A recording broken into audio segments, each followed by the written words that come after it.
Okay, welcome to Basis 53 with a newcomer on the block, Daniel Brad MacBolen III.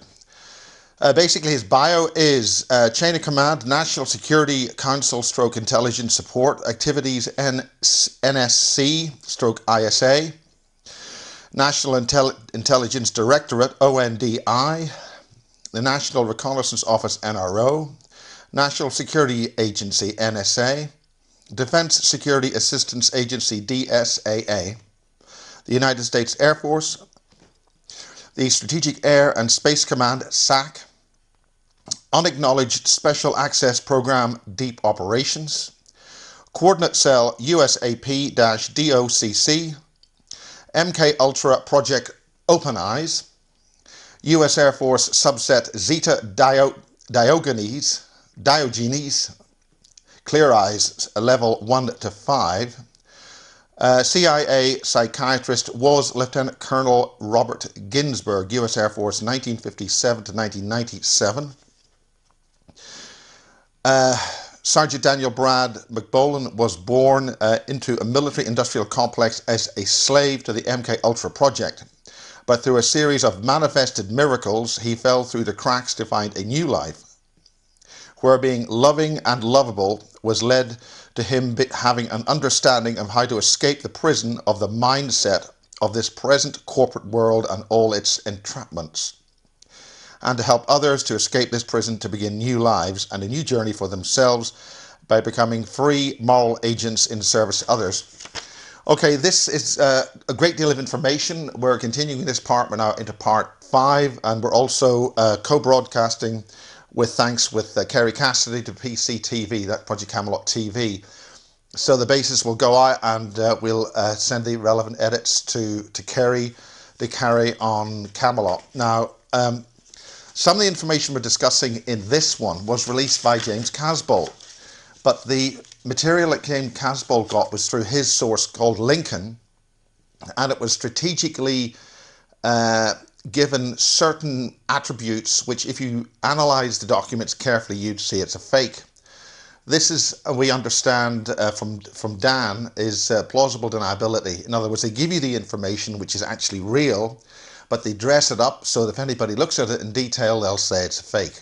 And so, well, we didn't do that. It's obviously released as a fake. This is to do with off-planet and off-world material.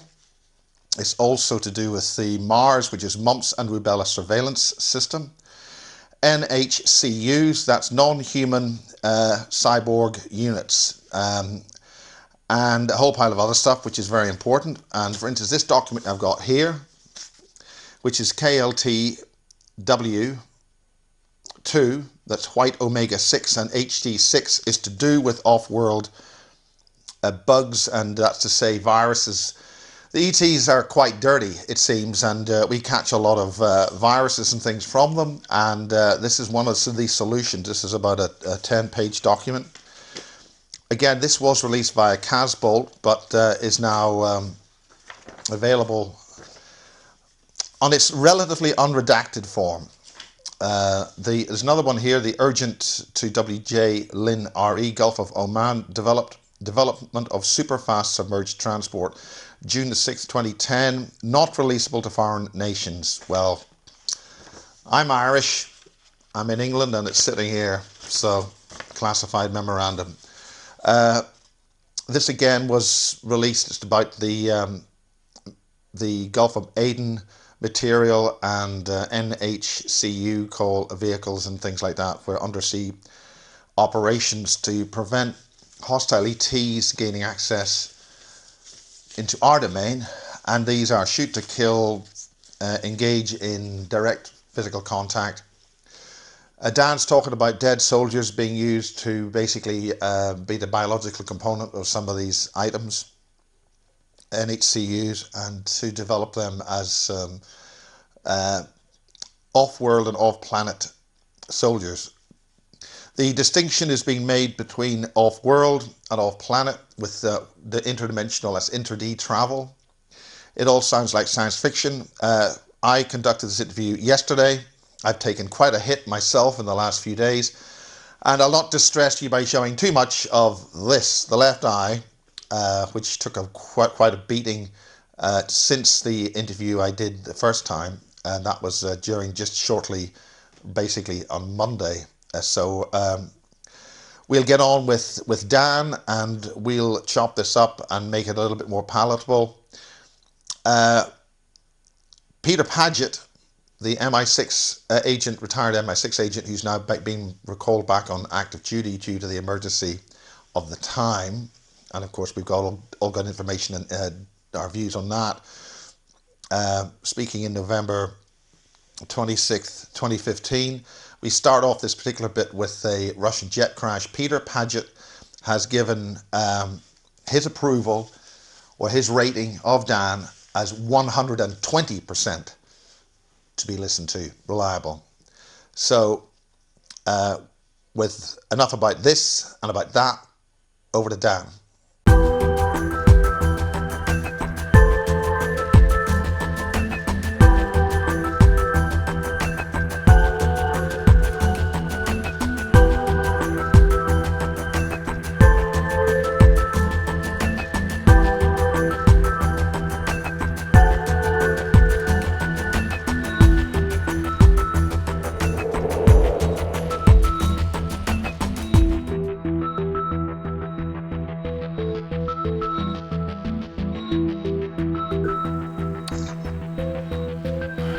Right, okay. Maybe you can do it. Yeah, okay. Well, welcome, Dan. Take two. And welcome to Project Camelot TV, the Basis Project sharing this for the first time. Thank you, sir. And we're opening today with the Daily Telegraph and a picture which I hope you can see of a Russian jet coming down. Oh, my. Now, what do you think about that? That's the start of World War III or provocation? Now, it is a jet. It's not a drone. Just to absolutely make there's a human being in there. Well, both pilots were shot. It says here when they got down to the ground, the Turkish rebels or the rebels down there killed them. The CIA Turkish rebels? The Turkish rebels. Are you talking about the CIA Turkish rebels, the Russian Turkish rebels, or well, we run Turkey and you know. So it's all pretty graphic here. I mean, just for the point of view of the viewers, this is a Daily Telegraph, big paper. And there's Putin and the aircraft coming down. Very good pictures. Yeah, they wanted to be highly brutal. Yeah. Highly public, highly brutal. Yes. So who do you think did that? There's a guy in the White House that doesn't come from this country. And I would say his handler, Zbigniew Brzezinski.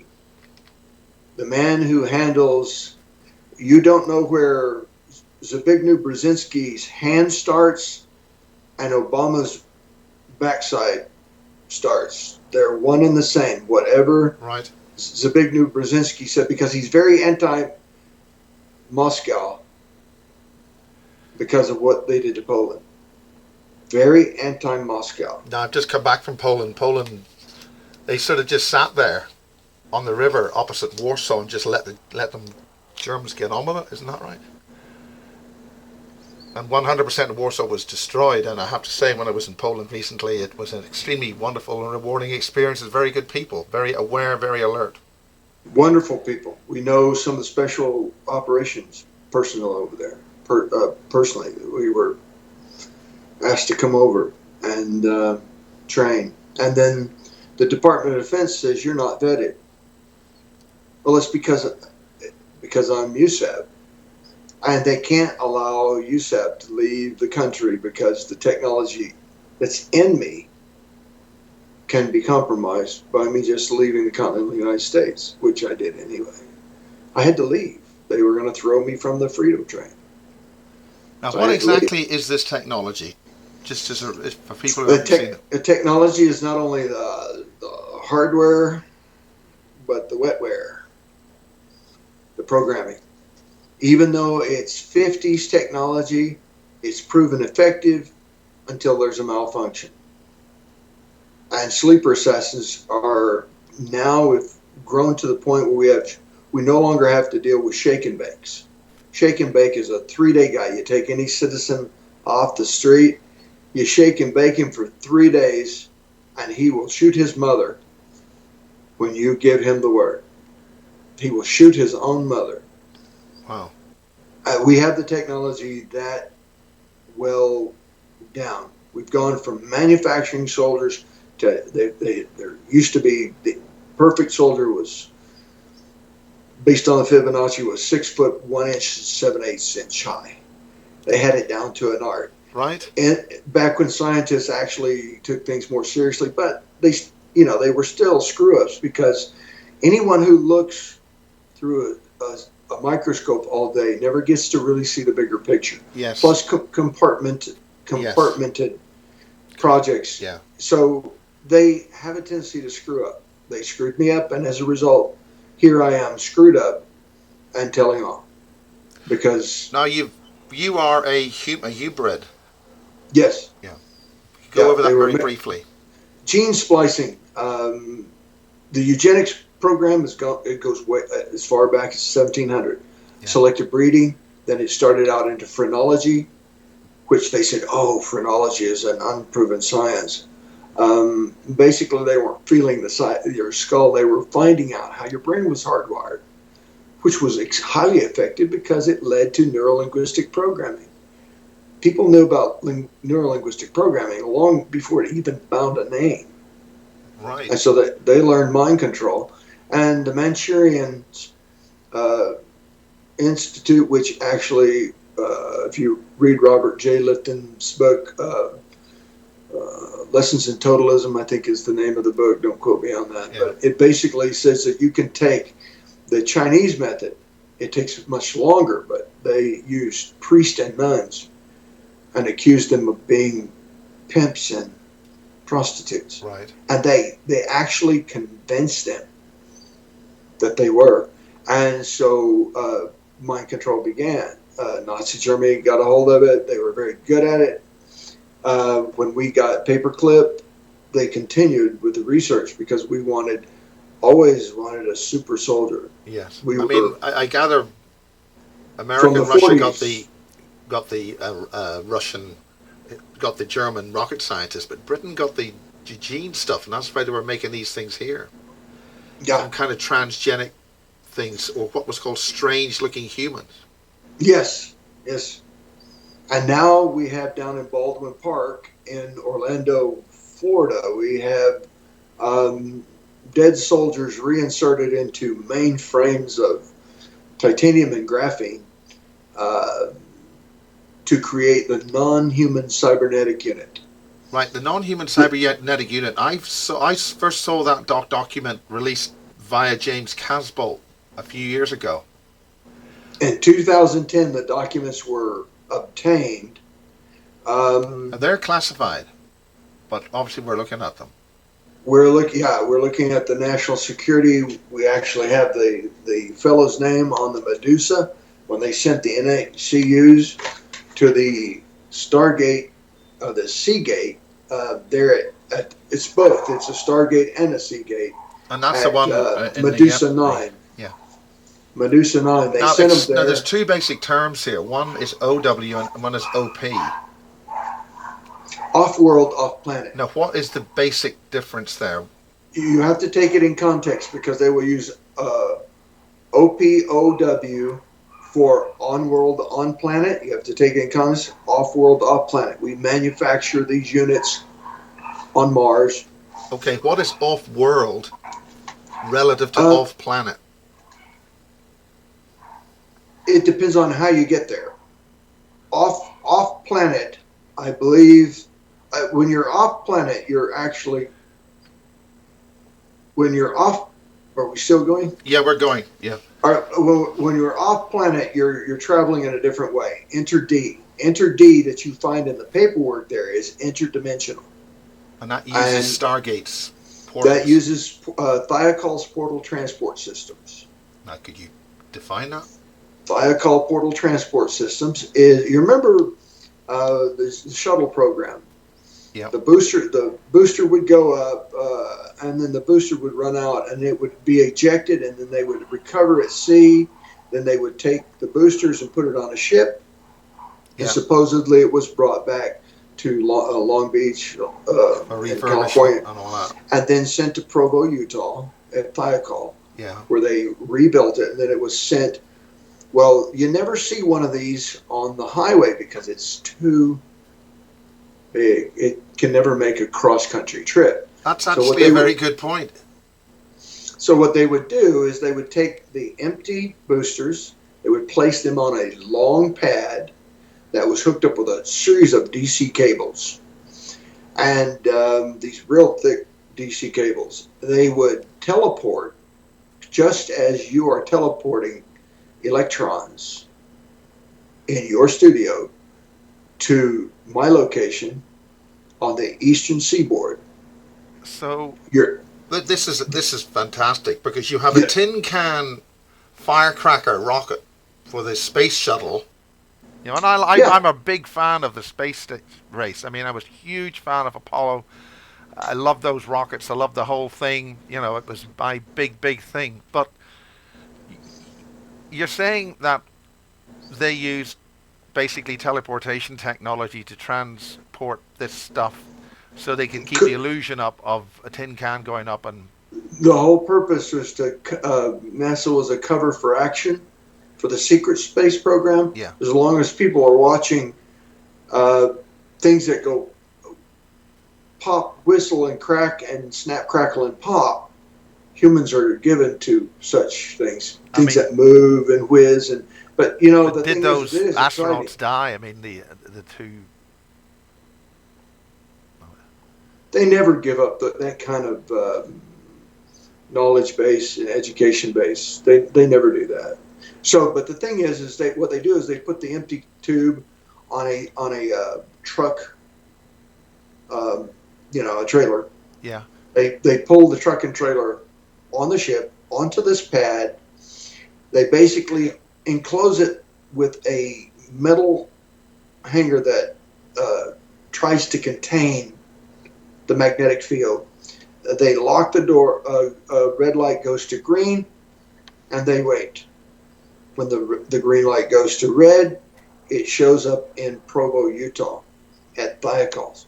They're waiting there at Provo, Utah, when the light goes from red And that was to being done in the green. 1940s, wasn't it? As far back, we've had it. We were given that. We were given that. Thiokol developed it. And what happens in 1975, I encountered an employee. And the employee said, oh, and he had the same questions that I just proposed to you. And he said, well, let me show you how it works. And he said, this is what we do. We go over and we have a special key. We open the hangar doors. The light goes red. We pull the rocket onto this big, long pad. And then we leave the keys. The driver goes out and signs out with the biometrics. Yeah. And he goes over and takes a key. That's to confirm there's no living matter in there. Right. Because you can't do living matter. Until Wenho Lee came along. Because it's the soul, the hyperdimensional aspects of the human being, what or happens anything is living, is a problem, isn't it? The only problem is that when the body resolidifies on the other side and gets put back together, it actually gets put back together in a better way. The person might have a disease. He might get a disease that's not from around here, from not this planet. So it's a means of extracting any harmful pathogens which aren't mathematically compatible with the biology of the being. Right, and you can also catch like Solians, Ketrel A, Ketrel B, sexually transmitted alien diseases, and that's why Merck came up with Attenuvax and Mumvax, because it's a form of sexually transmitted disease. Because when the non-terrestrials come and abduct human beings, they do sexual, and they're not very sanitary to begin with. And so these people come back and they're infected with a sexually transmitted. Yeah, it's straightforward. It's just everyday life. Well, the key is Wenho Lee was a very hard worker, and you cannot be a hard worker working for the Department of Defense. You make your other workers look bad when you're constantly into your head into the work. And so they told him, look, you're going to have to take a lunch. And so you go into the lunchroom, which is the third secured area. You go from the fourth to the third, and he took a laptop, which is people do all the time. But he made his workers look bad because he would eat and continue working. So his work ethic caused him all the trouble. He solved the difficulty by taking a digital angel. Now You've heard of digital angel? No, I may have, but from the point of view of the viewer, explain. It's an implant that gets placed on the inside of the left arm between right underneath the brachial artery. It is a capacitor. It's about the size of a double-aught or triple-aught capsule that you take. No, like a pill that you just take. Like a pill, yeah. Those little capsules that they put medicine in. Yeah. It's small, and they inject it at the brachial nerve, between the brachial artery and the brachial nerve. It's small, but that's relatively large in terms of what you got on there, huh? Compared to today. Today, now it's much smaller. They can fire it into you from a rifle, an air rifle. They can embed you with a chip. But this is a special chip. This is why you see cardiopulmonary. In the 70s, you saw a cardiopulmonary resuscitation device. Yeah. It's this huge crash cart, half the size of a pickup truck. And they come rolling this thing in. It needs 3 people to steer it, 2 people to push. And he reduced it from, the basic huge suitcase down to an injectable.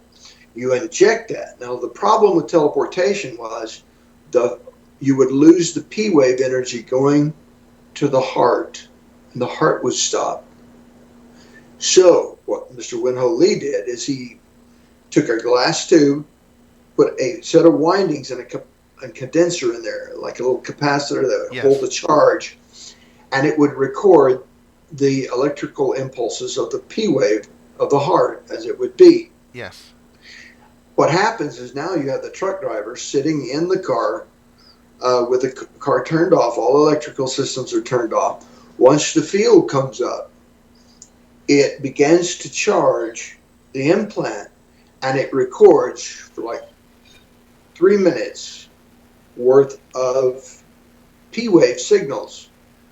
And the minute you rematerialize on the other end, that chip starts immediately. The minute it detects the field shutting off, it turns on a stimulator, a defibrillator, and it shocks the heart back into a sinus rhythm. Now, what are you going through? What's transmitting? What medium? What frequency? Anything? You're basically going from one location to another. It's called the type of bilocation. It's like so you're not actually being disassembled. No, it's not spaghettification. That's all a bunch of hogwash. But basically, you're taking point A and point B because they're connected together in a quantum way.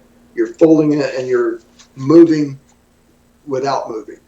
It's on a pad. The pad, as it shuts down, the other pad is still on. The living soul doesn't leave the body. It isn't disassembled and put back. Right. No. There's nothing. You're just pushed sideways slightly. Right. But sometimes you come back, you do teleport in better shape than you left. Sometimes you come back and you're in worse shape. You can get sexually transmitted diseases, like I say, through inter-D teleportation, what they call in your documents. It's called inter-D teleportation. Yeah. They don't say teleportation because they redact some of the things in there.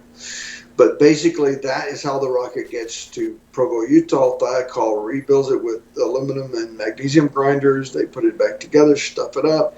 They teleport it to Cape Canaveral, where it comes out of this hangar and rolls straight up, jacked up and mounted right onto the booster. And now, bingo, there must be quite very a few people. Inexpensive. There must be quite a few people who be exposed to that technology then.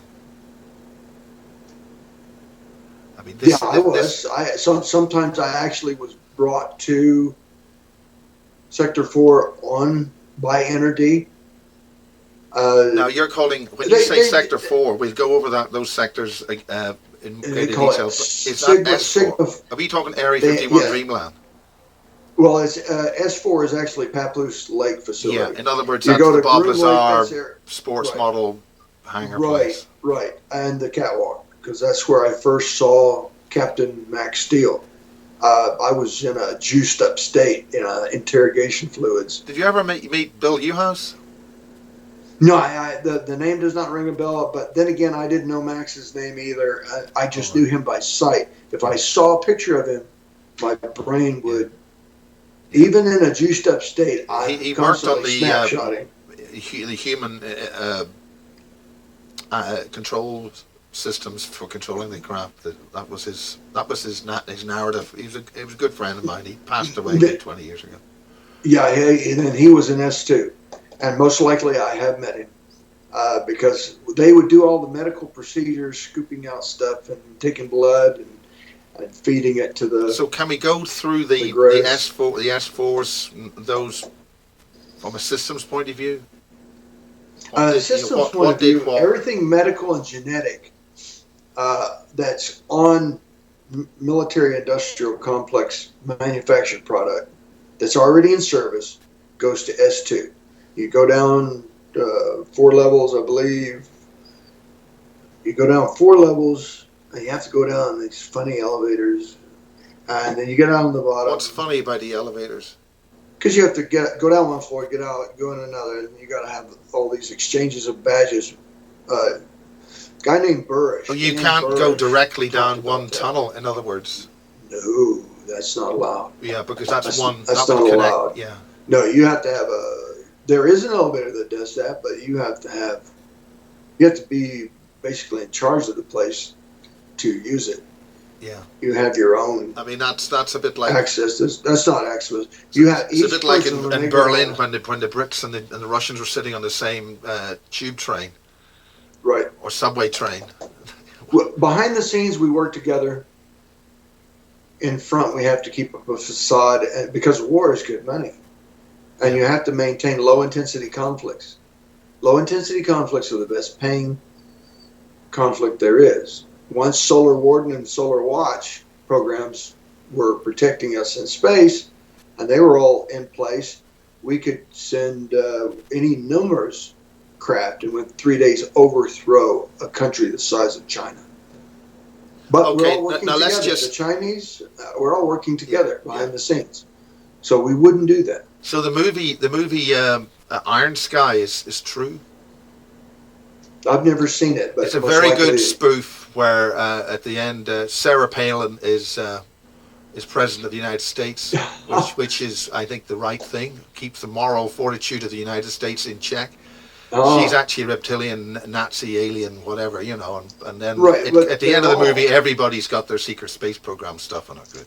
Right. It's a good, fun movie, and probably says a lot more than most. But I never got a chance to see that, but that is what you see hidden in the best place to hide since the Cambridge Spies. The best place to hide secrets is in Hollywood, in plain sight. Because if you say, "Oh, I saw this movie about teleportation," oh, I know which one it was. You were watching blah blah blah. Movie. Yeah, and it gets shut down by the next door neighbor. You get shut down before you ever get, even though you were taken and abducted. Using a pressor beam, that goes right through your ceiling, grabs your butt, and pulls you through the ceiling. Pulls you between the molecules. How does that work? It's called augmentation in my day, and it's basically, I don't know what they call it today for sure. But how do for instance, the abductees not have a heart attack in the same way that... there's a lot of space in between atoms. Yes.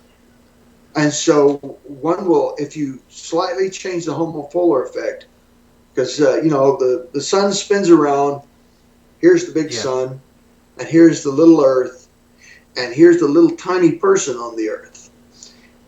The sun has an axis, the earth has an axis, and the atom in your body has an axis. They always maintain a homopolar effect to each other. They always maintain a parallelity. are Yeah. they're always parallel. Now, if I change one to the other, and I reach somewhere around 26 degrees, we start distorting gravity and displacing time and changing, and you can literally fade from someone's sight. There's a device that the Secret Service wear, and basically what they do, was that another orb? I saw that in your camera. Yeah, you're having a look. I had some orbs which I took photographs of, and they, after the photograph was taken, the orbs migrated across the photograph. And those then, are pros. And then they all left. I mean, on the still photograph in the digital camera. Yeah. And so digital catches everything. It's high multiplexing. It catches everything. Yeah, I'm using a camera that does that. A very good camera. But okay. So continue. Kickstart me. Okay, we were in order to get the space shuttle solid rocket boosters from A to B. Right. We had a process, but if you put a person in there, we had to have a little implant to keep the P wave going. But when you're abducting somebody, it must be a different process. It's a pressor beam. And what's a pressor beam? A pressor it changes beam the orientation of the spin axis, which happened in the Egyptian. You've got the sun spinning slowly, you got the earth spinning a little faster, you got the atom spinning really fast, but they're all at the same angle from one another. And then you have one in the center of the galaxy, and everything is dancing in a perfect little dance in a frame. And so what happens is, if I change that, what happens is you can pass through another solid object because there's so much space. Yeah. You probably wouldn't even have maybe more than one or two collisions of the protons, the nucleus of the atom as you pass from one to the other. And that would produce radiation, which you could detect in a Geiger counter. Yes, and it causes radiation sickness if they don't. Yeah, because I detected that happened. That happened in my house in London a few times. I had a Geiger counter and it went off because I knew somebody had opened the gate. Mm-hmm. It produces microwave at a 45-degree angle off an axis on both sides. Same thing CERN does. CERN is traveling in time using Alice. That's why they named her Alice. Through the looking glass. There's no flies. We need to talk all about that. That's further on. Okay, we want to get the procedures of abduction and how that happens. So basically, you change the homopolar effect of a human being, and they can become invisible at about 23 degrees. At about 45 degrees, they can augment through solid objects. Now, it became widely known amongst the Secret Service because of Jonathan Pollard. Yeah, but you've got them augmented. How do they physically move? How do they pulled out? Yeah, you use a pressor beam in conjunction with a signature, a signal. We caught a Mossad agent, Jonathan Pollard. And we kept him in prison, and when he was in prison, he was dying of cancer from massive doses of radiation. Because he'd done too many jumps? What he did is he had homopolar camouflage. It is a small thing you put on your belt. You push the button. It alters the homopolar effect of the axis of every atom in your body and your clothes, and it shifts it past 45 degrees. You become invisible, but you can still grab a door. Yeah. If it's right. Now, there's some somewhere famous, between 26 and 45 There's some degrees. very famous video of a U.S. military tank being blown up by some mines in Iraq, I think it was. And it was on Iranian television. It was, and you basically the tank was blown up. It lost the track. It couldn't move. Right. It's and an then IED. the rescue tank came in, and then Something ran across the screen. Something ran across the screen, and then once he jumped onto the tank, the rescue tank, you could see him. But the thing which I noticed was that he had very little clothing on. He was almost stripped down to the barest. He had a black, stretchy suit, and it's called thermoptic camouflage. And the reason the camera caught it is because it's thermoptic. The cameras are very sensitive based on heat. And so it sees the heat signature, And basically, thermal optic, all it does is bend light around you. It's a ghost You in the shell. you saw a sort of a blurry. Oh yeah, Yeah. I you mean, see him obviously, running. by the time we saw it on He YouTube, it was so heavily right, retranscoded, it wasn't as clear as it could have been. But right, but he was dressed in leotards, a Gucci flage, we call it, but it's actually um, thermoptic Gucci flage. He puts on this stretch tights with, he's got pads and all kinds of stuff. He carries a sidearm, but all of that is thermoptically, you can't see him unless he's within maybe 2 meters of you. And unless you saw the movement, you wouldn't direct your eye, and then you'd be able to see him. Yeah, once you saw which is they must use a Right. similar technology to It's mask the ghost secret in the bases. shell. Yeah. It's using fractal. You're using fractal material to bend light. It's a real simple process, but it's highly classified. The homopolar camouflage, which Jonathan Pollard was caught with, we caught an Israeli asset. If you're caught and you get let go, the Mossad kills you. Because, and so he said, if you let me go and there's no record of this, I will give you a secret. And they said, all right, we'll let you go. What is your secret? Homopolar camouflage. Okay, well, how does it work? He said, I don't know the frequency that allows the atomic axis to change, but I do know the detecting frequency. And he gave him the detecting frequency. They let him go. They administratively threw away the entire incident. Everything was wiped clean. And they began immediately installing, because people are having information coming out of highly classified, secure classified information facilities, SCIFs. It's a house within a house within a house, and no transmission gets in it. And yet these secrets keep leaking out. And so what they did is they put these, they replaced the door jambs. Top. Well, they scheduled high-level meetings in certain portions of the, I think it was a B ring, and the detector silently went off. All the people went in there and sat down and were having the meeting, and all of a sudden, the door burst open, and there were guards lined up, and they were wheeling in beds, cots, portable toilets, everything that you need for however long. Water, everything. And they pushed it in there and slammed the door shut, locked it, and welded it shut. Welded a portion of it shut. Until somebody... The signal will last for 72 hours, for 24 hours. Anything over 24 hours is dangerous because your exposure, when you tilt the axis, you're creating a radiation field that gets given off. Yeah. And so what happens is... And it's that signal that they're picking right, up. so when you start fading back in, you push it again. Now you've done 48 hours. It takes the Secret Service 3 months after a 24-hour stint in the machine. It's a little black box. They put it on, they touch it. That's why you see a space around the POTUS. There's a space around the POTUS because there are human beings there, or whatever they are. There'd be a gap in a crowd. I've seen that before. I wondered why you have a crowded room, but why's the gap? Don't they know? Don't they? Well, it's because there are people there. Al Bielek had a picture of George Herbert Walker tied into a shark up at Kennebunkport, and he's got 2 rods in the. He's greedy. He had 2 rods, and he has a Secret Service holding it. Then he gives his big pole with a shark on it to the Secret Service agent that is camouflaged. And now, what happens is what's that again?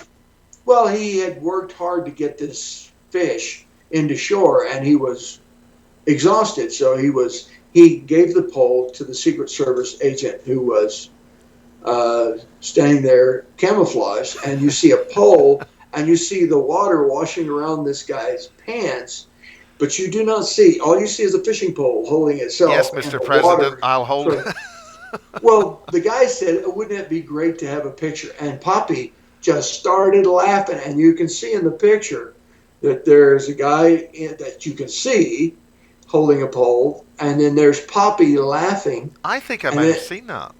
and then there's a picture of the fishing pole and the homopolar camouflage. Well, we never let Jonathan Pollard go because Israeli Mossad would just kill him. They kill everyone who gets caught.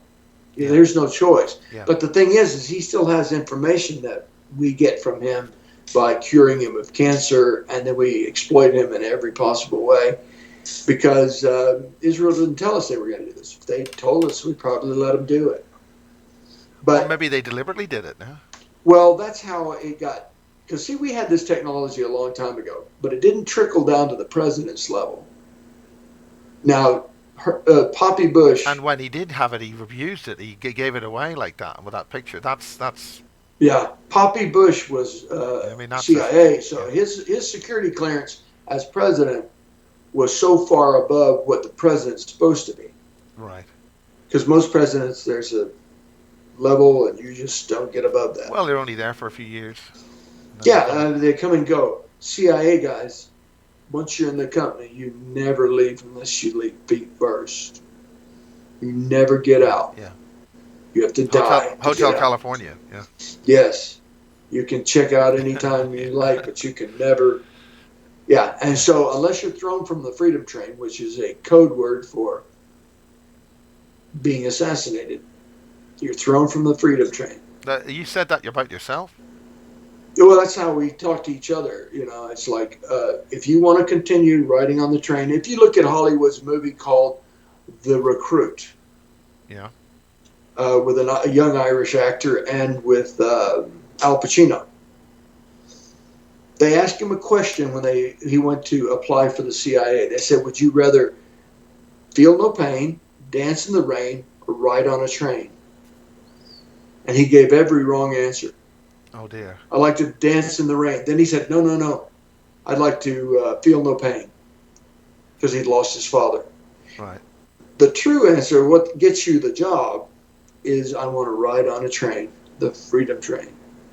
And if you're thrown from the Freedom Train, it means you're gone. Because what is the CIA's motto? Veritas. Veritas. Yeah. The truth shall set you free. Yes. Yeah. And now, the Freedom Train. You mentioned Al Bielek there. Now, there were some observers felt that he had been replaced. No, he was the original Al. I went down and spent 2 weeks with him at the behest of a 34-year tenured CIA agent. You never retire. He just he was in the military attached, and then he got out and he was building stuff for the CIA. So he worked for the CIA for 34 years. And he was a whistleblower. Lieutenant Colonel Richard Cox. And he, I won't go into his death, but he was a good man. He sent me down to talk with Al to find out if there was anything regarding time travel or anything. And I had a digital recorder, recorded everything, 2 weeks worth of stuff. And the things, we got him calmed down because he was very upset. And then we had to get him, he was targeted and he was really angry. And he's dangerous when he's angry because he can hurt you psychically. So he just started killing people with his mind. He started, and so his niece said, "Look, what can you do?" And he goes, "I got a guy down there." So he sent me down. I went down and basically stayed at military bases as I went down there because I go on military bases and spend the night. It's cheaper than a hotel by far. And so I go down there, and they tried to kill me the first night I went down. I'm in a room, and I wake up having a heart attack, and I sense there's a guy behind me. So I was half asleep. I blasted him, and I hear him fall against the wall in the room next door. I killed him. I killed him with no data data delta theta. I get upset when I have to, because I don't want to think about these. I don't want to do these things. Anyway, you stop the P wave in the heart. You interrupt the P wave, and when you're startled like that, you have a tendency to have a knee jerk reaction, and you do it immediately and violently, and it spiked and just blew a hole in. When the heart is squeezed in such a manner, it aneurysms the brain, and the brain literally explodes. And so I hear the guy hit the wall, and of course, 10 minutes later, they're dragging him out. And the ambulance has no lights on, no siren, nothing. Well, of course, it's a meat wagon by now. But I looked out the window, and nobody would make eye contact with me. And I checked out. I went down and saw Al, and I spent 2 weeks with him. He was highly agitated. We finally got him cleaned up, washed up. It took two of us. The guy's 6'4", almost 6'5". We got him cleaned up. It took myself and another attendant, extremely strong for his age. What are you talking about? You're talking about 89 or something? He was tremendously strong. Yeah. And radiation, I don't know. Well, I can say it now. He had radiation burns all up and down his arms. I said, "Where did you get this? That look like radiation burns." He said, "Didn't you read anything Peter Moon ever wrote?"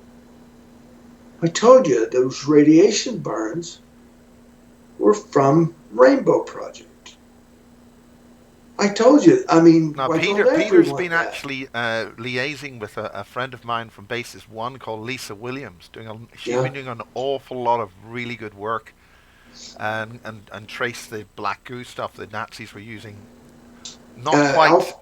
Alfred Lebremont Weber he's been bringing in the people in such a way that he can deal with it on an exo level, and I asked him for the predatory pathogenic artificial intelligence briefing, so that I could bring it down to because they're very, very intellectual, and so I needed something I could work with so we could talk to each other. It's interesting, actually. When cameras don't focus, it's usually because something else is here. But we'll forget about that. You remember the probe? Yes. You remember the probe and the lights? Every time a probe goes by a light source, it will dim because it neutralizes. It's positronic. It neutralizes the electrons in the light bulb. Yes. And so now we were talking about a pressure beam pulling people out. You change their homopolar effect, and the pressure beam is like what they called on the TV series Star Trek. Yes. Beam me up, Scotty. The tractor beam. They call it tractor beam. Yeah, tractor beam. Yeah, it's actually called the tractor beam, but the technical name for it is the pressure beam. I worked on a project for the Navy where we would use is it Jericho or Joshua? I think it was Jericho, where the walls came tumbling down. We would play a sonic blast that would kill. It would blind whales and dolphins, and they would actually literally go blind. They could no longer echolocate. So they would beach themselves, and people would wonder why. Well, we found... Is that why all those whales are doing that? Yeah. Yeah, well, we fire. One pebble in the water touches all shores. Well, that sonic wave was pointed at an unidentified submerged object. We would use that sonic beam to kill the crew, cripple the living conveyance. Then we would because the craft themselves are biologically integral. They are aware. Yeah. And they are biological in nature, and they are a conveyance. You have to feed them. Yeah. The thing is we had 10 modified 688 class submarines where they put plugs in there, and we had every kind of cover story that you can imagine on why we had a 30-degree slant with this huge hole in there, swimmer delivery vehicles. We had 3 or 4 cover stories in place. The true had nothing to do with Ivy Bell or planting bugs on Russian subatlantic. It had to do with Ace Lion sticking his nose in the wrong place. Ace Lion didn't have a need to know, and he had the clearance, but he didn't have the need to know, and he wanted to know, so he sent in Red Cell, led by Richard Marcinko. They test base security and all that stuff. Well, they gave him the keys and code to my head, and I had an escort badge and a higher clearance than the base commander. But I didn't know that, and the base commander didn't know that. I was simply an apprentice, a machinist apprentice working in Shop 31, no idea. And they call it one day I wake up and I'm on a cattle car bus heading to the North Gate, and I'm being filmed by a huge video camera with a bunch of guys with long hairs, and this guy picks me up out of my chair and throws me down the wheel well, kicks me in the butt, and I fall out and onto the pavement. When I have a parked car 2 miles back, only 100 yards from the front of our shop. And so what am I doing on the cattle car? Well, basically, I have an escort on my badge. I can escort people armed. I'm armed, they're not. And I can escort them into S3, which is where we keep all the classified secrets. Marcinko. Now we're talking S3 at so-called Area 51. No, this is S3 is Mare Island Naval Shipyard. Okay. It was a secret pink building, and so he had the codes and keys. He triggered me, and I escorted him and his merry band of marauders into S4 and told them, because I was programmed to tell them the next cover story. They took apart a mock-up. They threw it in the. No, sorry, we're getting confused. S4 is on that base. Not the Area 51. No, S3 is what you call every secure building on every secure base. Okay. It is your security building, number 3. Yeah. Sector 4, Sigma 4, different concept, different idea, different everything. Yeah. So you'll have, S1, 2, and 3. They're levels of security. I took them into building S3, and they got the cover story. And they took all of it back to Ace Alliance, and it was a bogus bunch of crap. And so I got called in I got triggered. They got me to escort them in and stole the stuff and then kicked me off at the North Gate. I had to walk back wondering. And these guys are filming me on film and laughing at me. And it's like, how embarrassing it is to wake up in a place you're not supposed to be with mean, nasty people. And so the thing is I had no idea what happened. I had no idea who or what I was. But anyway, I went the next day. I got called into the shipyard commander's meeting, and it's like, I'm an apprentice. What would boss said, here's my bicycle, you run it down there, because man, you're the first, you got to be the first one in there. You're supposed to be there 30 minutes before all the shipyard superintendents show up, because he didn't say anything because he didn't know. We went down there, all these superintendents there, and my superintendent for Shop 30 didn't like me. I'd done some really, really nasty tricks to him. Dirty tricks. The dirtiest. And he didn't like me, but he was a blacksmith. He was never a machinist, so he shouldn't have been in there. Anyway, we're sitting around the big round table. There are 14 people in the room, including myself, and a lady walks in with a speakerphone unplugged with a long cord, and she plugs it in, and she picks it up and says, "Yes, they're all here, Mr. President." Plays the phone down, pushes the speakerphone. At that time, I can hear Poppy Bush, at that time V. POTUS, screaming and yelling, "Kill them all, kill them all, kill them all." At that point, the base commander, was a little upset. Before I need to backtrack just a bit. My superintendent, who did not like me at all, said, "What's he doing here?" Now when you're talking about Poppy Bush, you're talking about the CIA Poppy. directive, the first President Bush. George Herbert Walker, President 40, President 41. Yeah, okay. Ronald Reagan was president at that time. Yeah. Anyway, before my superintendent said, "What's that doing here?" And the shipyard commander turned to him and said, "Sit down and shut the F up. He's here." Well, I would say that wasn't too embarrassing a ringtone. This thing was turned off. I unplugged my phone. The boys that recorded us last night on the previous interview had a field day until my buddy turned off. He muted his Skype, and I heard the surveillance guys talking in the background. Oh, it's good fun now. Ronald Reagan's on the phone, and he is yelling and screaming, and you hear POTUS 41 in the background, the POTUS, the Vice President of the United States, in the background. Just kill them all. They don't deserve to have this project. They don't deserve to live. And Ronnie's trying to get it in. He goes around person by person, names them, and said, well, this is what you have lacked. This is what you have not done that contributed to the loss of this material. Now, he gets all the way around. He names everybody there. What's your excuse? What's your excuse? And they all had to fess up and say where and why. You know, what happened? Why weren't you on the job? Why aren't you seeing this project through? It's very highly classified.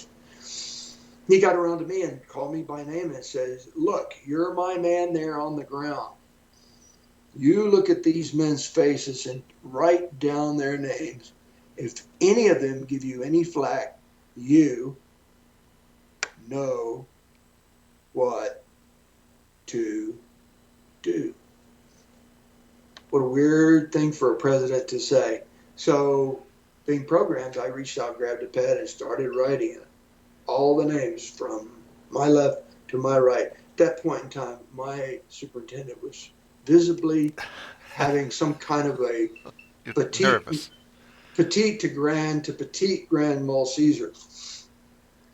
And of course, it took 2 weeks. I had no difficulty with him to get the second cover story into place.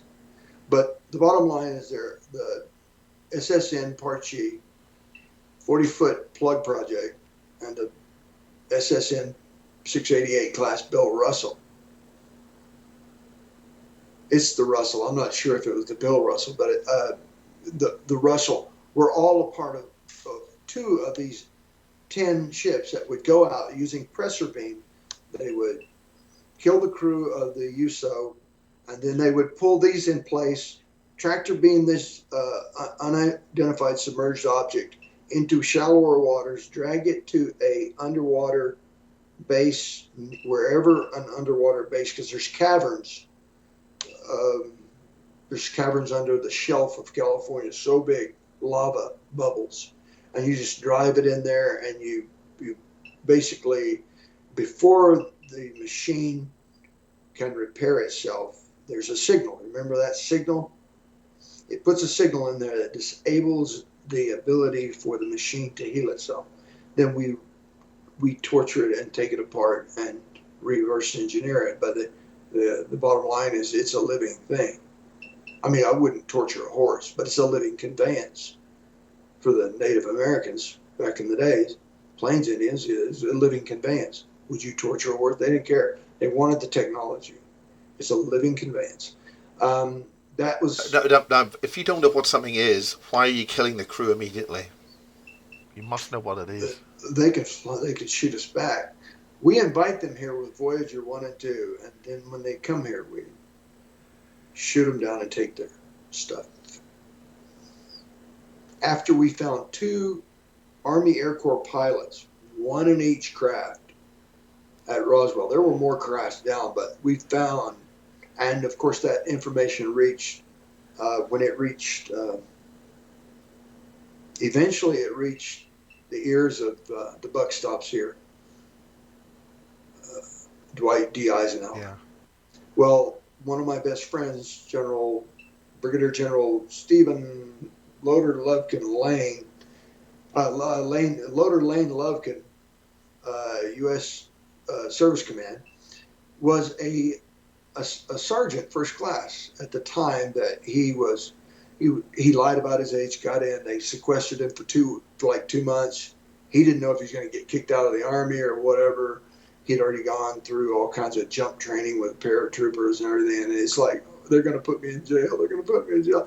and he could only go to the chow hall and back to the barracks. And so he thought knew he was cooked. And General Holabird came in and said, "Give me everything in your pocket. Empty your pockets out."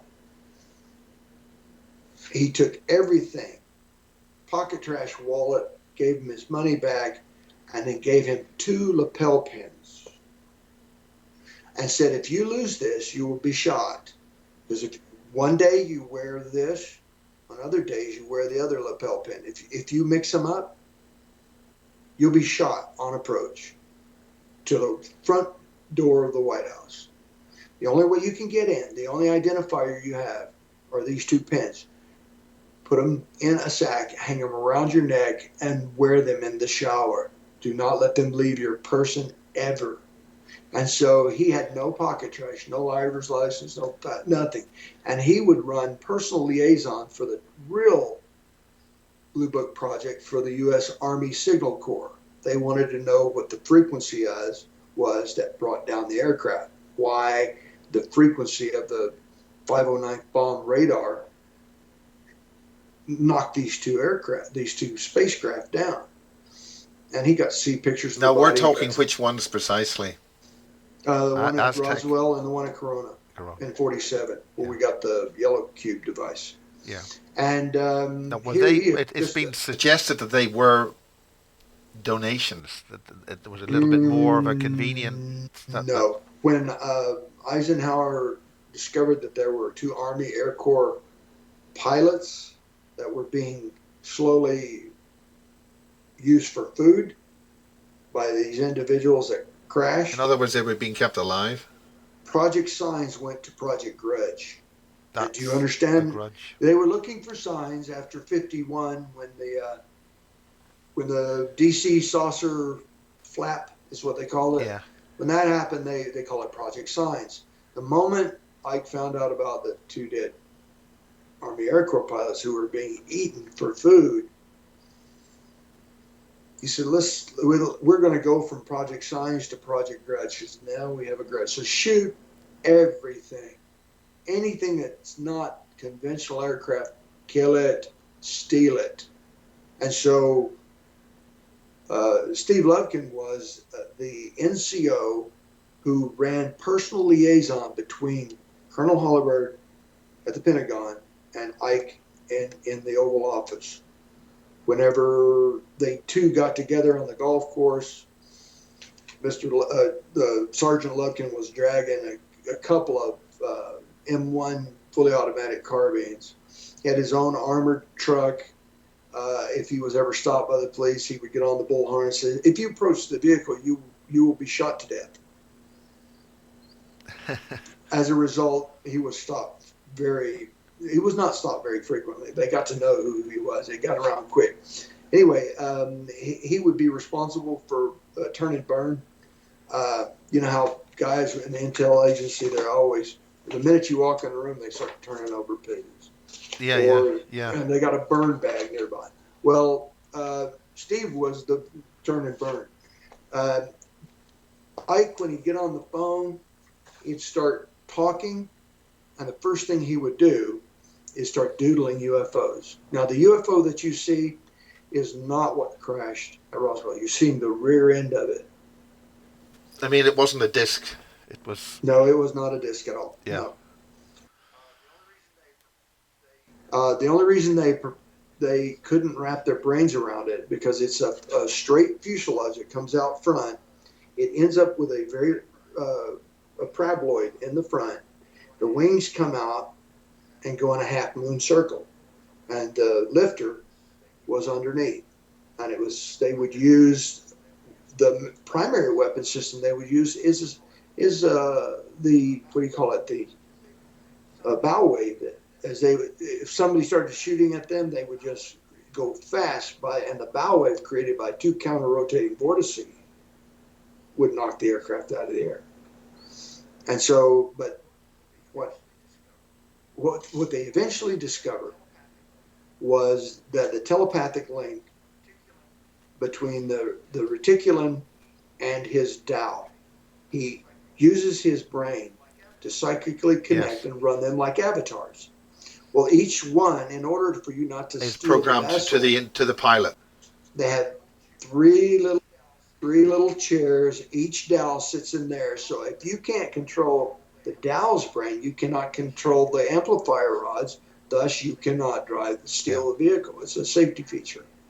So what happened is the radar interrupted the telepathic link between the little non-thinking intelligence that were constantly Yeah. moving the reactor rod or the amplifying rods, And gravity that's A amplifier that's rods. as described by Oh, Lazar and Lear. exactly, exactly, and almost all of the vessels. A few of them were a little bit different, but nonetheless, they all basically had similar. But you could interface directly with the craft, but those were hard to come by. Now, you has explained that they Those would were train not 100 people All classified, all the unbelievable. works, but only about 3% could actually do the actual deed. that could actually interface with the what he called J-Rod and that lot. Yeah, Clifford Stone was one. Now, if you can interface with the species, chances are Yes, there you must be are some kind of of the genetic connection species. there somehow. That means you could take the Dow, you could take over the Dow psychically and take the ship. That's why they had all these fighter jets circling whenever they would test an Yeah. air, But when it's they would take also it why out the for spin. Germans were trying to They would open develop the something hangar that they could doors. Do to connect. They were getting as many races as possible. in the camps, so they could develop something which could get.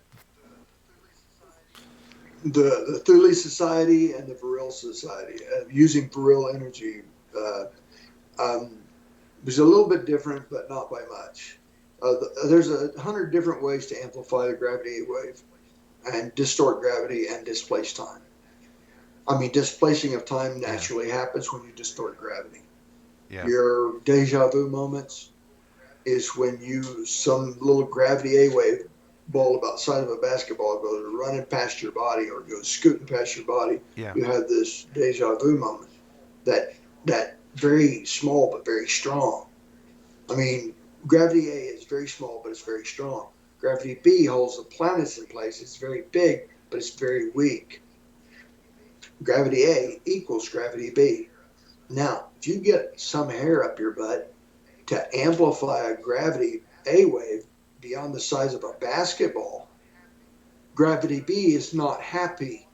Gravity B says you're wrong, and A no longer equals B, and gravity B is angry and tries to push gravity A back where it belongs. And what happens with the pushing of gravity B against gravity A, it creates a magnetic bottle.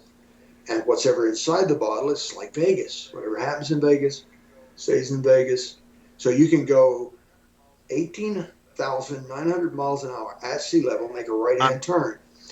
And on the outside, there's tremendous torsion, but on the But this is inside, crucial that the no inertia. biogenic field of the No, human being or the living being is retained in that, and there's no loss. There's no.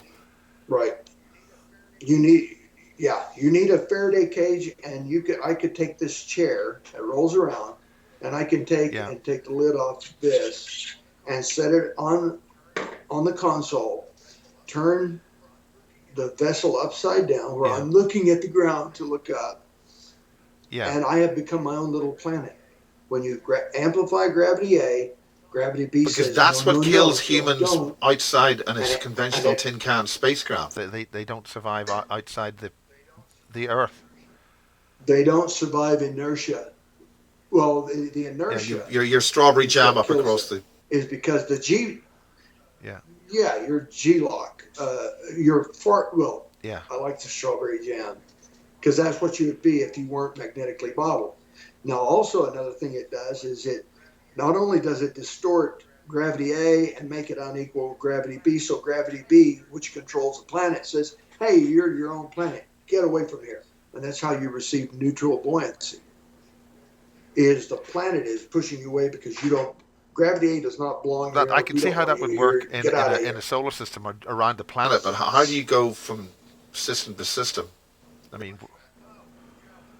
Much fat. Oh, traveling that way take forever. You got to go through the soul sun? gate, which is our sun is called the soul by everybody else. They call it soul, solar plexus. You travel through a gate in the sun, and you go from sun to sun to sun, and you have to have the schematic. You have to have the star map.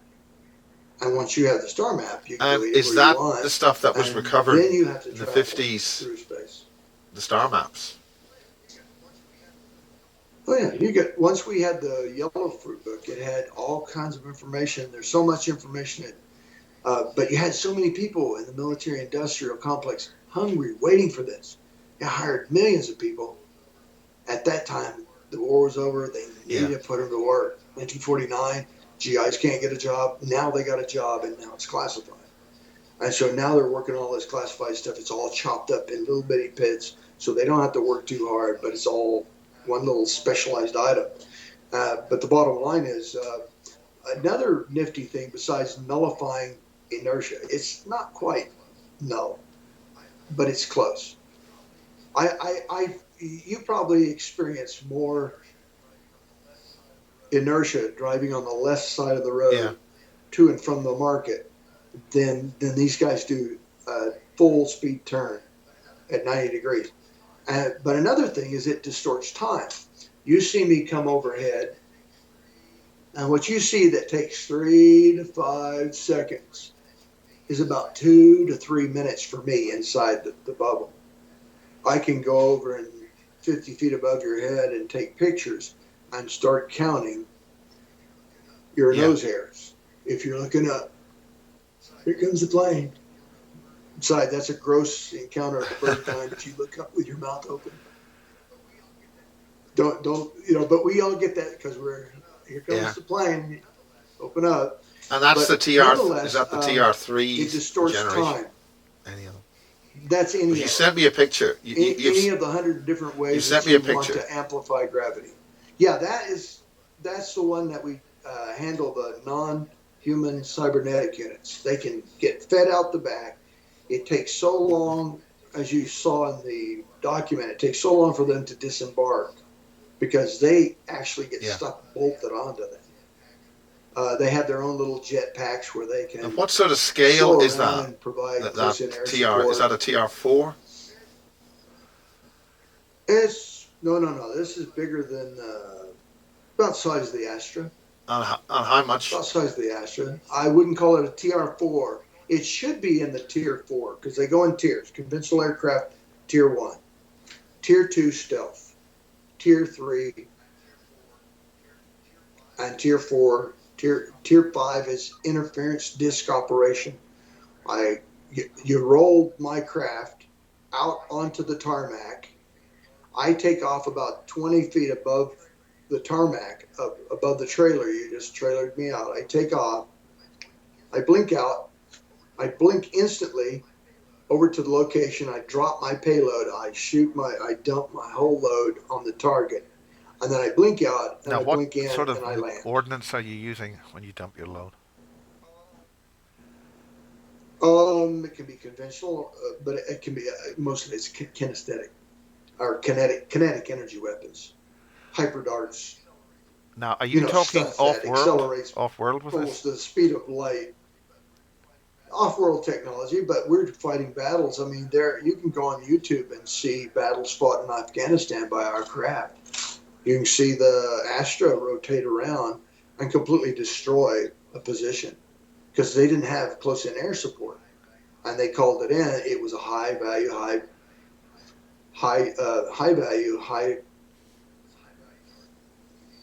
It's a high value target we needed to kill. Because you're then risking a very classified vehicle. Yeah, but the thing is when the soldiers come back, you know why they're not right? That part of their memory's been erased. Even if they saw it on YouTube, they get a little twinge and go, that looks familiar. And then they're programmed to look away and move on. And they said, that's Photoshop. Yeah. That'd be the last ones you could convince that it works. But actually, we do have all kinds of stuff. You cleverly said it's the same size as an Alpha, but how big's an Alpha? 180 feet, span to span. Oh,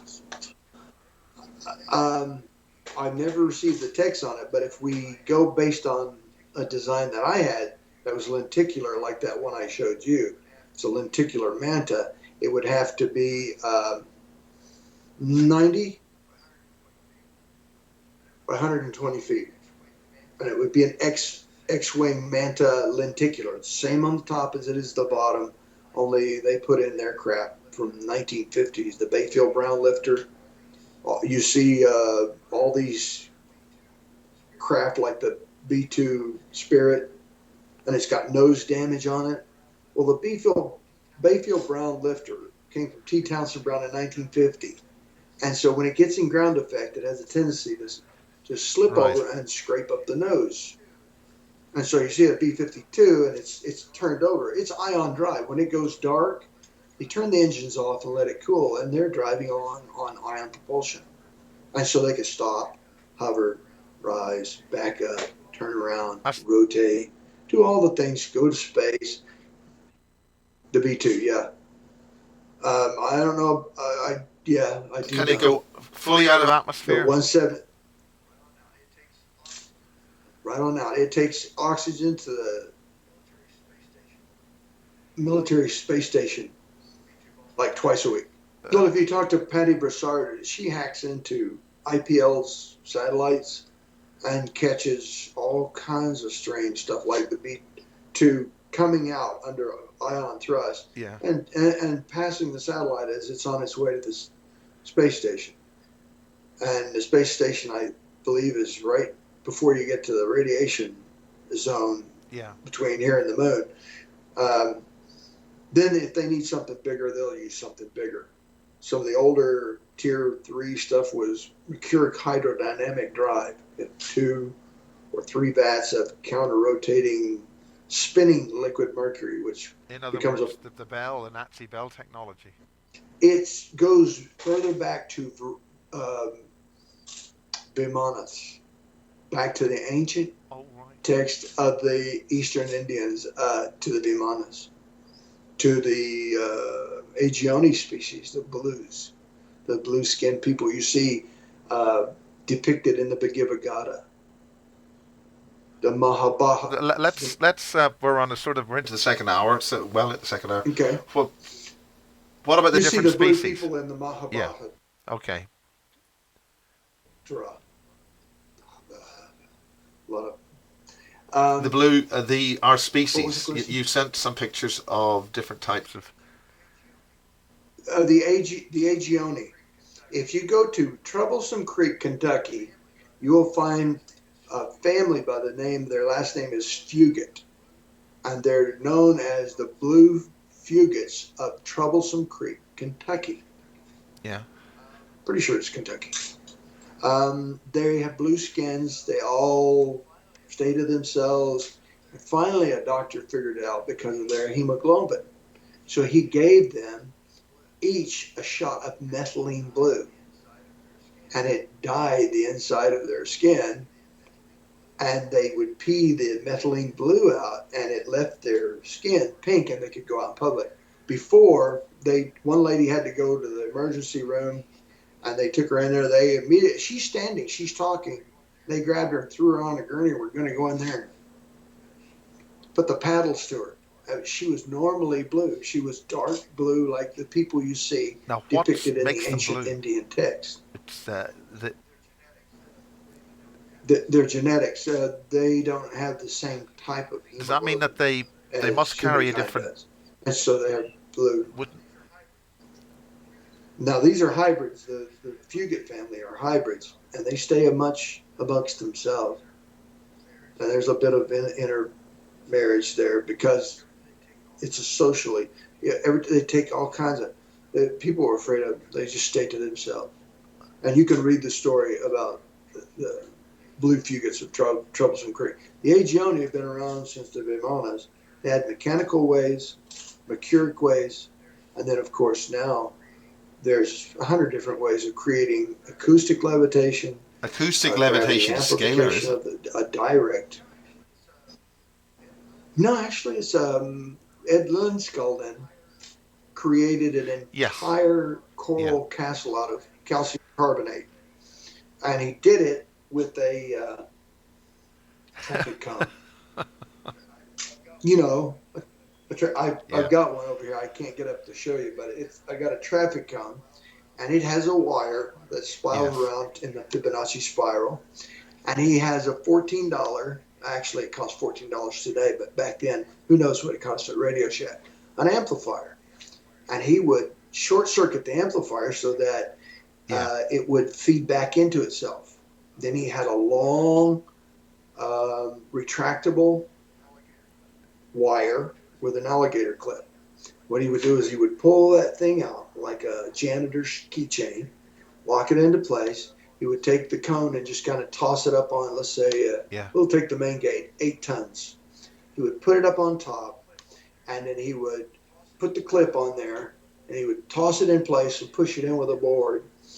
And then what he would do is he would turn on his amplifier. Now, what the boys that saw him do this did not see. 2 boys were playing on the wall, and they heard a noise. It sounded like moaning, and they thought somebody's in trouble. Somebody got caught, and so they went around the wall and they stopped and they hunkered down and they watched him, and he has his head bowed, and it looks like he's praying. He's experiencing love. He has a 10 hertz all the way, or 10 hertz all the way up to 30 hertz microphone from Radio Shack taped to the apex of his heart, runs to the amplifier, a little $14 amplifier, Radio Shack. He double, you Yeah. know how Yeah. it Yeah. happens when you take a microphone and hold it up to the speaker. You get feedback. Well, he is feeding back the sound of his heart, the P wave of his heart through the heart's apex, through this amplifier to a Fibonacci, which causes the limestone to begin to vibrate. As it begins to vibrate, it begins to lose specific gravity, and it would float up. And people said, "Oh, there's a black box on top of his." Those were all new ropes. When he died, they went in there and they said, "These ropes are brand new." And the box was missing. He never did use the box. He used a little amplifier, and it's called acoustic amplification, and that's how it's done. And so you can levitate anything. He was working with 16 to And therefore, 32 you could tons. just push that I've in. never been there myself. Yeah. And then you just basically you jerk the wire and the alligator clip off. It pulls the traffic cone right towards you, and you just reach up and pick it up there after you pushed it in place. If it's not just the way he wanted, he would do the process again. What he was doing is he's making a recording that goes into the amplifier from his heartbeat. And he is thinking about love. He is concentrating on his long lost sweetheart. The whole purpose of building this castle was for his long lost love that was Oh, supposed to that's come and marry him. what a.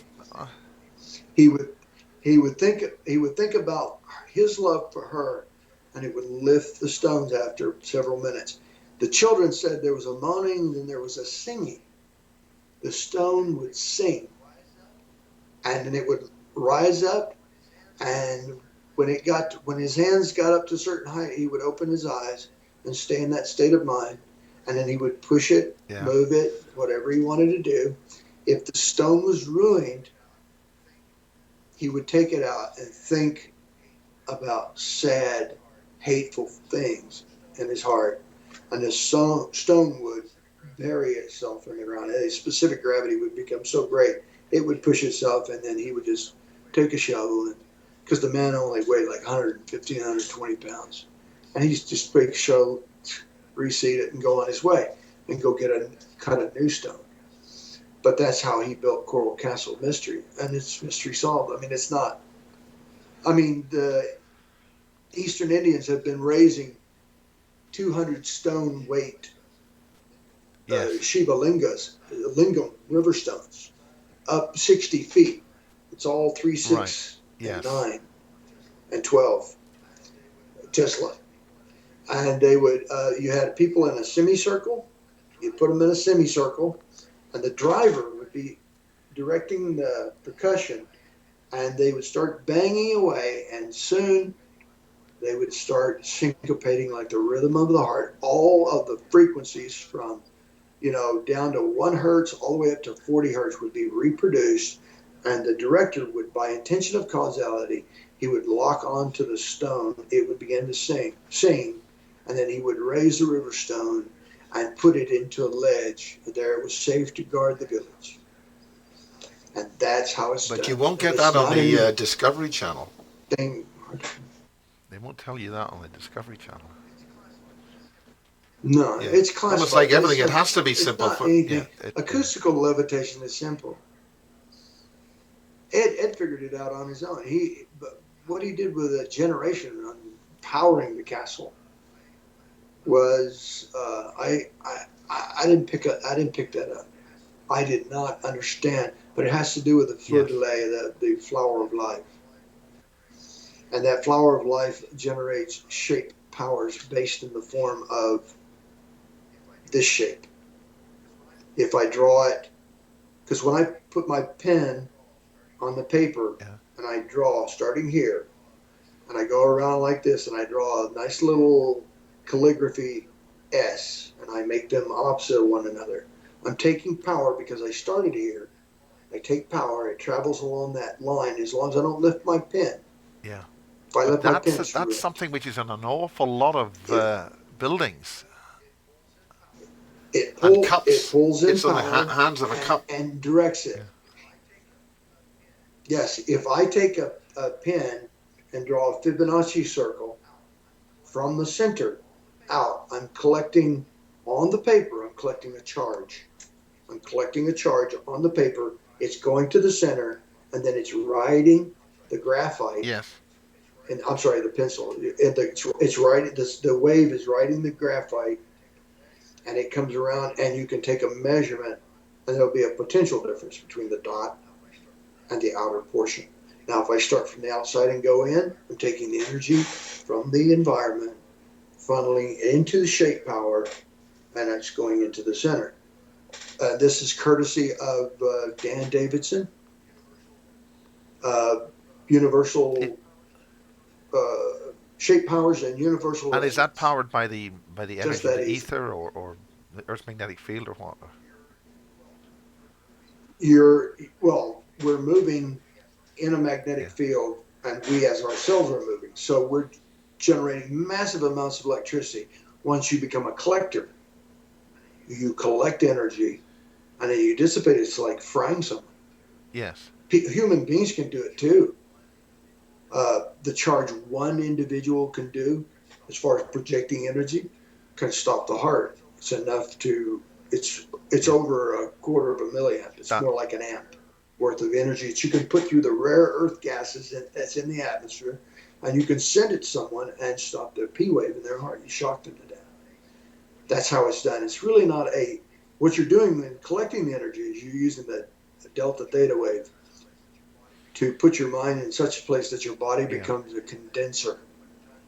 And then when the time comes, you walk around with this big charge and you discharge it you direct it, you funnel your electromagnetic signature, and you fire, and it electrocutes the person. You put 12 children in a semicircle with a guy in the back that goes, "Hey," and they all let go at one time. They raise their hands, interlock together, and they're in a incomplete circuit, and they discharge. Everything within a 45-degree angle of the apex of that circle dies.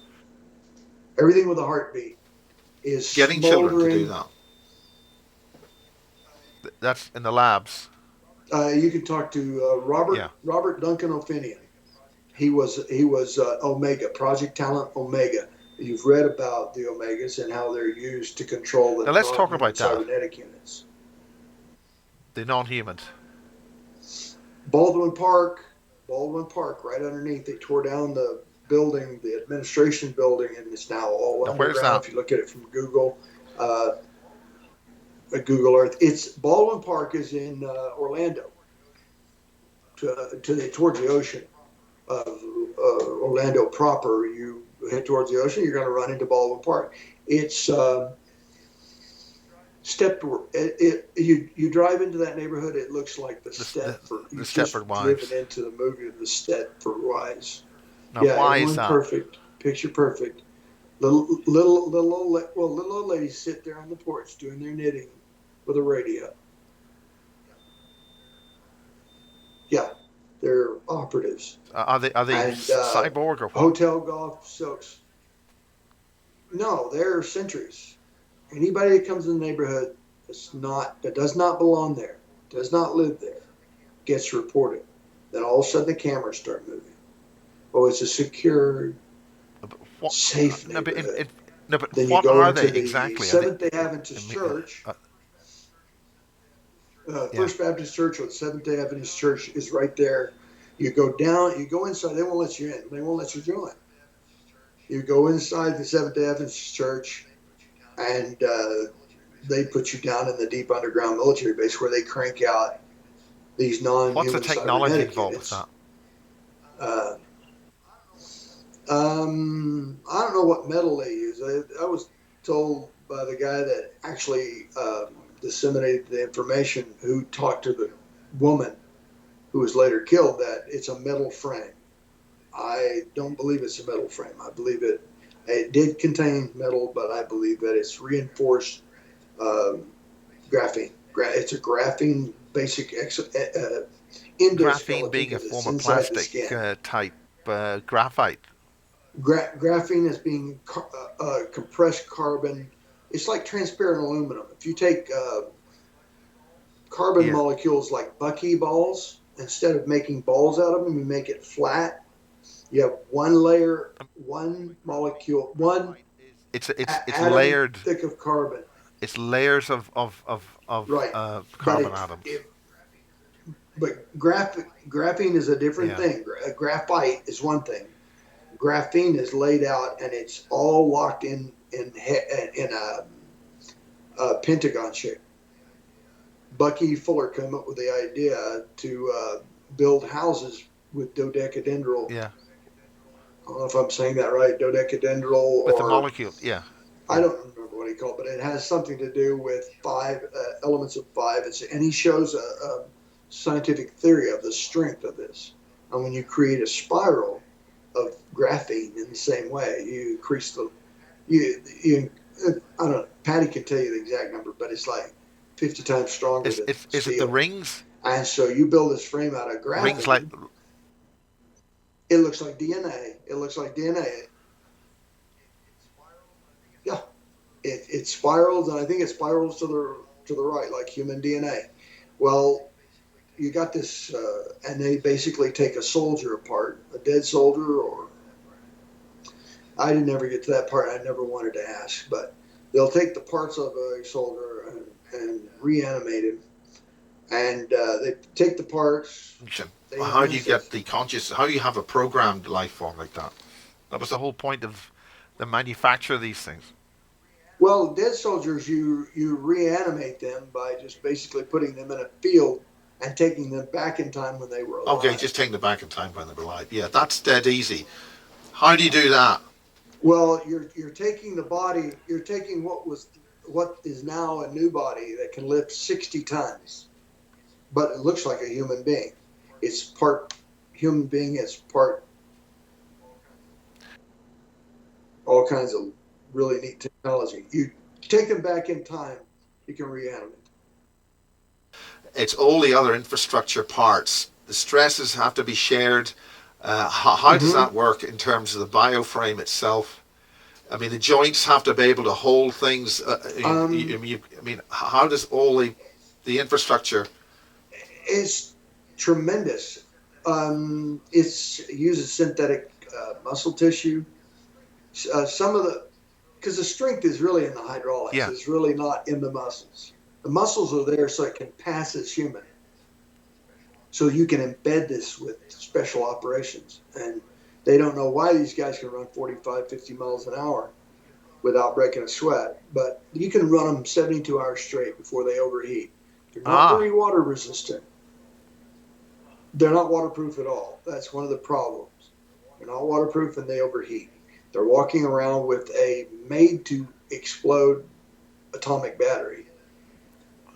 it is a walking weapon because they won't let this technology fall into the Op4 hands or the opposing forces hands. So they'll just detonate that. In the same way that we have, with the Predator, he just sets code, himself off and goes it. bang. Hollywood.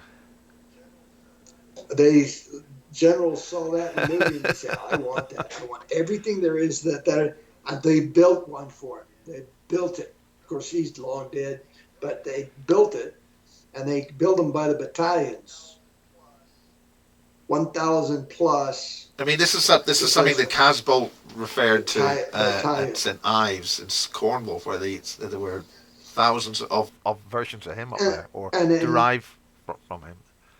But how does that? What is it? Quebec 552. That was Nelson. He was Nelson. But he was referring to a collection base in St Ives. There's also they built in 2010. They had some of these NHCUs that were 15 years old. Where did they have them? That had actually. Most of them are manufactured in space. If you look at the Merkel handout for the Attenuvax, it will give you a history of list of who you can vaccinate and who you can't. Now, if you've ever seen a movie called Ender's Game. Ender. Like the little boy's name is Ender. It's like these little children they teach to do war with these ant-like creatures, these insectoids. Now, the whole movie is based on the NHCUs, only they are manufactured full-size people, but they have a 1-year-old brain. And so you have to teach them tactics. Some tactics you can download in a program. Other tactics have to be learned by movement. They have to be tied kinesthetically to the line. I mean, but briefly, since we've been running for 90 minutes, I think it's a good idea just to have a brief pause from an audience point of view as well. But I'd like to then focus on those beings, on how they work. Okay, so it's also so we have a. So we'll take a brief coffee break. Okay. Yeah. Okay. Let's do that. We'll do that. Okay. We'll see you on part 4, 5 or something. Okay. I'll be back in 10 minutes. Okay. Is that okay?